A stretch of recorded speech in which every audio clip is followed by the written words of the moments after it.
What's up everybody, welcome back to the channel and another Outriders video. A couple of days ago I released a refresh of the Borealis triple turret techno, and I promised that there would be a similar refresh for the techmonger version of that, or the beermancer as I ended up calling it in one of those videos. So this is what we're going to look at today. Now I know I'm already going to get some comments saying why am I not drinking beer in this one. Simply the reason is I'm recording this super early in the morning, but I'll definitely be sure to catch up on those beers a little bit later when I take this for a spin again.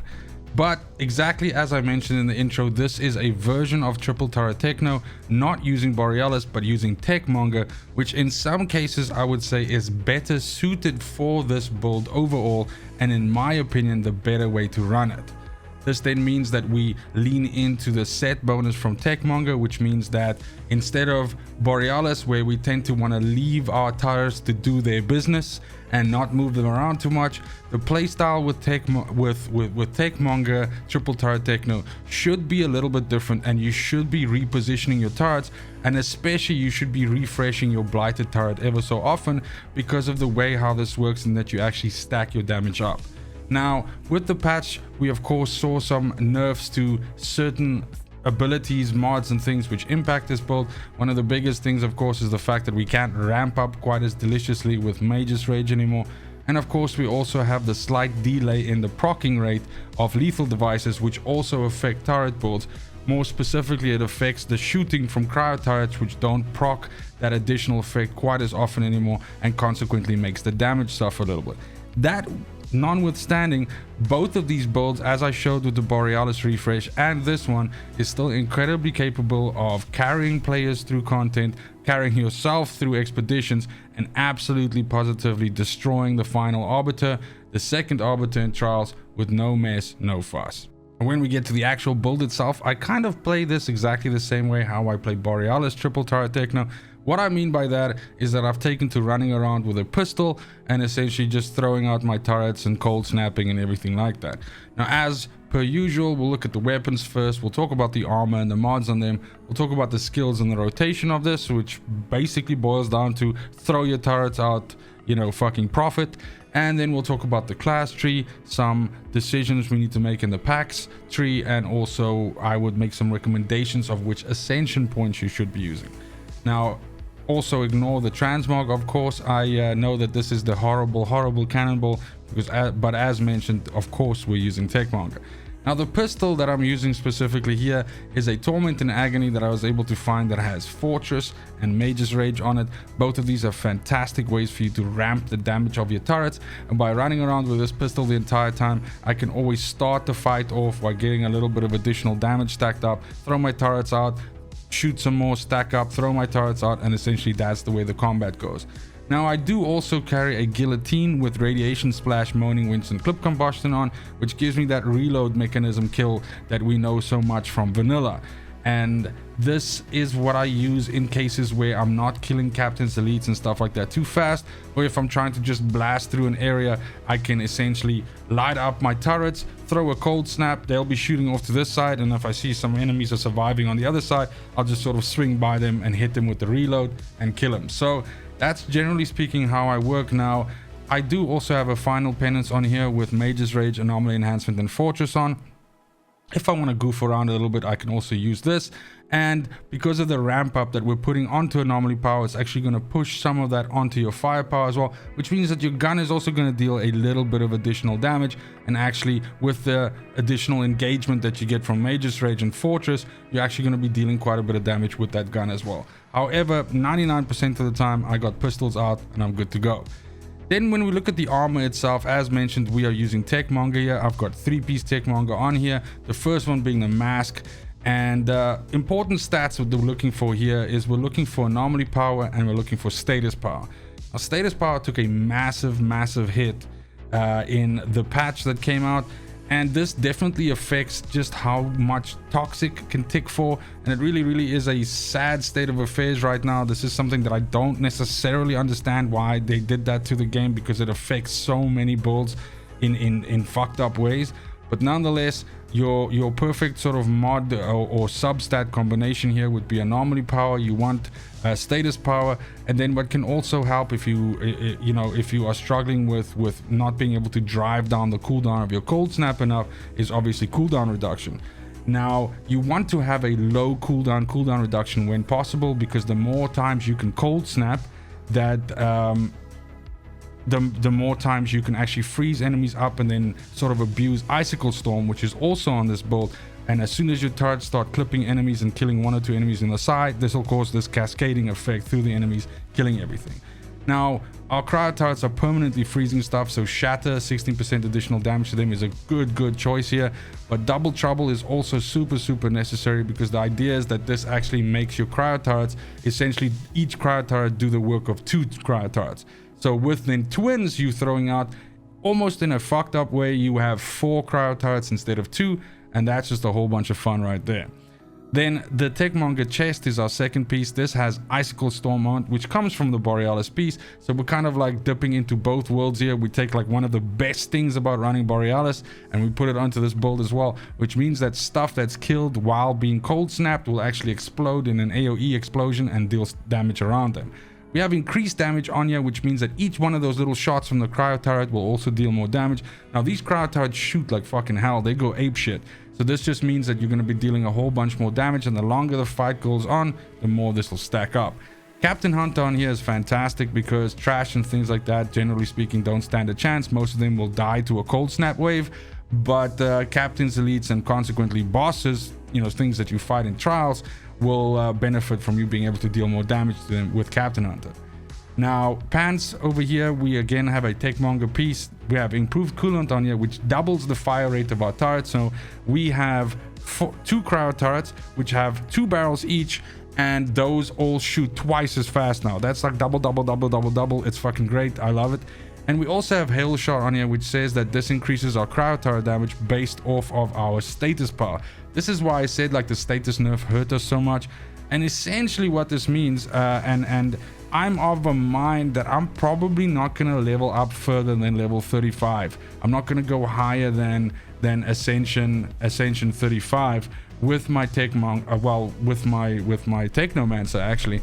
And that's simply due to the fact that it's counterintuitive, because you're going to run into a point where you're actually going to take that much of a penalty from status power that it's actually going to affect the damage that you can do, and there's no real other way that you can just boost your status power up. There's no specific nodes you can go take instead. You can't stack status power more in other ways, so it really is a problem. We're already trying to stack it as much as we can on each one of these pieces, so you'll notice we have it on the head, we have it on the chest, we have it on the legs, we have it on the gloves, and we have it on our weapon. So we have 5 out of 6 possible pieces with status on them, and we're just going to get into a point where it's actually just going to nullify so much of our damage. So I don't really think I'm going to bother actually going further than 35.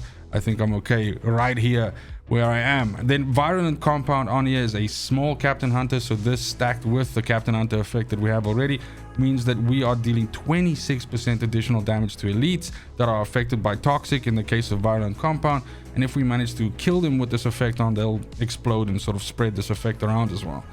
Now on the gloves, I'm actually using a pair of Plague Sower's hands, because this rolled with Euthanizer for me, which is great because we are dealing a lot of freeze. We are freezing stuff a lot, and consequently we're also affecting things with toxic, and so this will help us deal more damage against that. We have this Unstoppable Force on here because we are again tapping into this whole armor pierce goes into the resistance pierce goes into AP mechanic, and Unstoppable Force is one of the pieces of that puzzle. We have Arms and Anomaly on here, which gives us a nice big almost 500,000 boost to our AP when we crit, and we're in any case trying to crit when we hit stuff with Mage's Rage, so win-win. And then last but not least, on the boots, I have Torturer's footgear over here with Anomaly Echo on, which again just gives us a small increase to our anomaly power whenever we use a skill, and we're constantly throwing out turrets, so we'll basically have this up the entire time. We have no resistance against the Fortified here, which is the other piece of the combo, so that in combination with Unstoppable Force is how we change Armor Pierce all the way into AP. Now, Previously, I did not have Toxic Piercer on this build, and I'm glad to actually include this now. Toxic Piercer is really good in this case because, again, it actually feeds off of your resistance piercing, and in this case, it enhances the effect of my Toxic, which all my skills are basically producing, and enhances it by 51%. So then when we get over to the skills itself, as mentioned, obviously we're using Cold Snap and we're using the 2 flavors of turret. So we've got Cryo Turret and we've got Blighted Turret. All of this shit is on super low cooldowns, especially Blighted Turret. And so the idea here is that you are going to be using Cold Snap to lock down big areas. When you do that, you can your turrets will shoot 1 or 2 of those enemies. It'll start the cascading explosion of Icicle Storm, and you know, that's all she wrote. Now, in the cases of having to fight tougher enemies and you want to start spinning up some of this additional damage that you get from the Techmonger set, which at now point it's probably a good idea for us to just quickly cover that, is that using turret skills increases turret damage by 10%. This bonus lasts for 10 seconds and stacks up to 5 times. That's why this plays slightly different to Borealis Triple Turret Techno, because we are actually sort of like incentivized to keep refreshing our turrets as soon as possible, or not as soon as possible, but within reason. Generally speaking, I try to keep the buff at about 20 to 30%. Keeping it at 50 means that you almost don't give your towers, or your turrets rather, time to actually align and find shots to shoot, because that's the other problem you have. If you refresh these too often, your turrets don't actually have a time to acquire a target, and so because there's this moment when you throw them out where it'll be like, you know, okay, fuck, what am I shooting at? And then pfft. But the other problem we also have is that in the case of like fighting a bunch of enemies, when you reseed them, sometimes they don't finish off the targets that they were shooting before, and if that was a fucking captain or elite, then that guy's gonna be like a problem. So I generally use the Blighted Turret quite a lot for the refreshes, because that's on a 3.5 second cooldown, so I can get 2 of those out in the 10 seconds, and that'll really boost up the Cryo Turrets to just hum away and shoot. That's pretty much the whole thing. Now, as mentioned, all in all, these are on super low cooldown, so you don't have to feel like holding back on anything at any specific time, and you can essentially just move your little mobile base across the map and, you know, sort of like creep and kill everything. Now, when we get over to the class tree, we're kind of using a sort of similar setup to what we had with Borealis. In fact, I think it's very close to what we had with Borealis, and that's simply due to the fact that you want to be getting a little bit of additional anomaly power, but you absolutely positively want to end up at the end of Tech Shaman, because the 2 buffs that you get there, but more specifically the 1 buff that you get there, is too good to pass up. So we are going to be going down here. We get ourselves some more resistance piercing, we get ourselves some anomaly power, and so on, until we get to Angelizing Antenna, which means that actually every time we throw out our Blighted Turret, which is boosting us through Techmonger, it's also actually activating this buff for 30% additional anomaly power, and that's just phenomenal. We get ourselves Toxic Afflicted on enemies last 30% longer here, which means there's more ticks of it running. It's a good idea. We get ourselves Wipeout, which means we deal more damage to enemies that are low life. And when we get to the top here, we go 1 to the left and we grab ourselves Enemies Afflicted with Freeze receive 10% more damage. Now, stuff is constantly frozen because Cryo Turrets freeze things, and you also freeze things with Cold Snap. So you'll definitely benefit from trying to find as many additional sources of damage onto Frozen as you can. And that's where Exposing Frost comes in, because this means that every time when you freeze something, you cause it to be vulnerable. And because you pick up the sister node called Marked for Execution, it also means that that vulnerable is 40% stronger. So we continue on going down the line here. We absolutely get Doctor of Medicine, which is just going to increase the healing for us as well as our allies, which is pretty good. That means we're good in a team as well. And last but not least, we pick up Overclocked. Overclocked does 2 really cool things for us. The first one is it gives us a Phoenix-like effect, which means that if we were to suffer lethal damage at some point during a fight, we have 1 chance to come back. And that goes on a 3-minute cooldown, so you can use it many times in one fight, depending on how long the fight goes. That's super helpful if you accidentally get caught out of position on O'Kreel, for instance, or something like that. Then the other thing that it gives, which is really good, is it actually gives you a ramp up effect, which comes from throwing out Cryo Turrets and from using Cold Snap. So the minute you use either one of those 2 skills, you get 40% additional anomaly power and weapon damage for 10 seconds. Now, looking at the PAX tree, there was a time when I played something that, and it was with a different gear set, it was with a slightly different setup in my armor here, that benefited in a way, God, am I getting back there? That benefited in a way from actually going 3 points into here to Painkiller, and then 2 points down to here to get ourselves the skill leech. increase. But because none of our armor pieces have skill leech on them right now, this is not as beneficial as just going straight forward top to dissection. So of course we pick up initial striker, which says that activating skills increases our anomaly of firepower, whichever one is higher. Our anomaly is far higher, so we get the bonus there.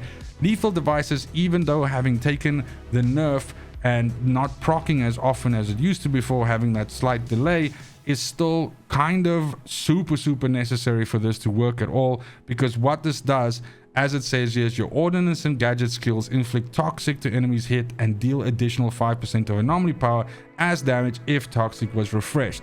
This means that when you cold snap, not only does it affect things and freeze them, it actually immediately makes them toxic as well. And the same thing is true for your cryo turrets.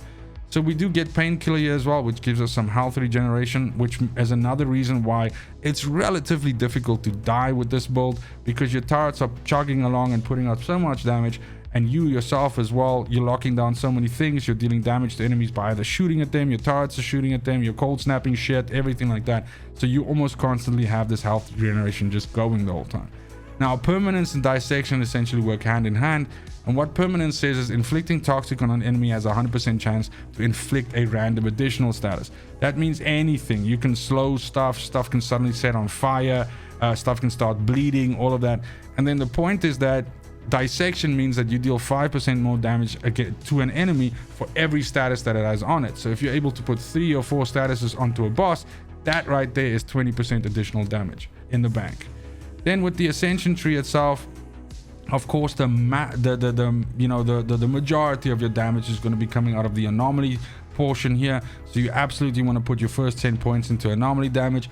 I would suggest putting the next 10 into anomaly power, then grabbing yourself some resistance pierce and armor pierce, and possibly even some status. And then you can start looking around, maybe grab yourself some more cooldown reduction, get yourself some additional damage against elites and protection from elites. And then last but surely not least, you can also maybe get yourself additional ammo if you don't want to run out of it too much with your pistol, or you can give yourself some more health and armor if you, for some reason, which I cannot fathom why, struggle with survivability. And that then coincidentally brings us to the end of the build and the video. So thank you so much for watching, especially if you made it this far. Let me know in the comments down below which one of these two you prefer. Do you like Borealis Techno? Do you prefer Techmonger Techno? Or the beermancer, as we in the know call it? Or are you someone that has been experimenting with Flame Leper triple turret techno, which I think has also started to see a little bit of a resurgence, or at the very least Flame Leper technomancer with 2 cryo turrets? I know that that's a viable setup as well, and it is something that I'm looking towards maybe building, but of course there's a whole bunch of different mods and armor and everything like that and setup that I have to do for that. So let me know if you're interested in seeing something like that. Of course, I'm always interested in putting it together. But that's it. Thank you for watching. As I said, it's super important to me that you have a fantastic morning, afternoon, and evening wherever you are in the world. And until next video, fucking cheers. They want the best of me now, best of me now, best of me now, best of me. They want the best of me now, best of me now, best of me now, best of me.